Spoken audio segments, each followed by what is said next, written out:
This crisis in New South Wales spreading further across Sydney and the state and even into Canberra. More hotspot councils have been declared. Lockdown extensions announced as well. Let's go through all of this. This time yesterday, of course, we brought you the news.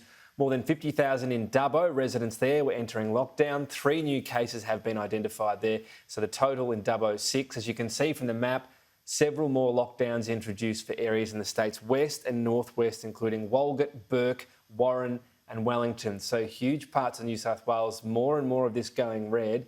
There will be more questions about whether it does go statewide. I'm already seeing reports of that possibility. 24 new cases in the Newcastle and Upper Hunter have prompted the Premier to extend the lockdown there another week as well until next Friday. In some good news, for the second day in a row, no cases though emerging in Armidale and Tamworth. You can see there in the northeast of the state and including Byron Bay as well. So better news there. Not good for the ACT, as I just mentioned though.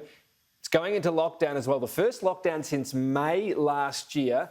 It's from 5 p.m. today for 7 days. So Chief Minister Andrew Barr will address the media at 12:15. That's coming up any minute now. An emergency cabinet meeting was held this morning. There's been 1 infectious case in the community, not linked as yet. They don't know where it happened. Wastewater detection as well.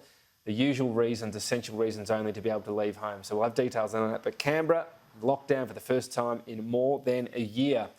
In Sydney, 3 new local areas have also been added to the government's hotspot list: Burwood, Strathfield and Bayside. So residents there must remain in their local area and shop or exercise only within 5 kilometres of their home. So stricter lockdown there. New South Wales recording its second highest increase of the pandemic, 345 cases. Looking at the curve, the 3rd day in a row of figures above 300. So this new high plateauing for now, but we're not going to see plateau as a trend. It's also broken, though, its own testing record, a massive figure, 151,000 tests overnight. But when we look at the 345 cases, about a third in isolation, another third being investigated, more than 60 confirmed, or I should say 57 confirmed infectious in the community. So you can see that huge one in grey is the concern, because add some of them to the red until the red really goes down.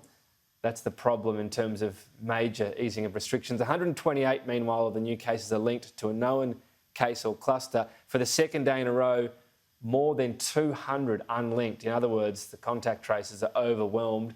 Complexity as well, long tracing interviews requiring translation as well, increasingly a part of this over the past 7 days.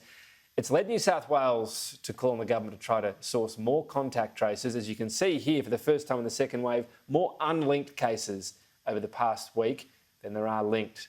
So that's a massive blowout there. 374 patients in hospital, 33 in ICU, another 29 in ICU and on a ventilator, so 62 in ICU in total. 2 more deaths, both men in their 90s. One was a victim of the Liverpool hospital outbreak, traced back to that partially vaccinated nurse. So 7 deaths in that outbreak now.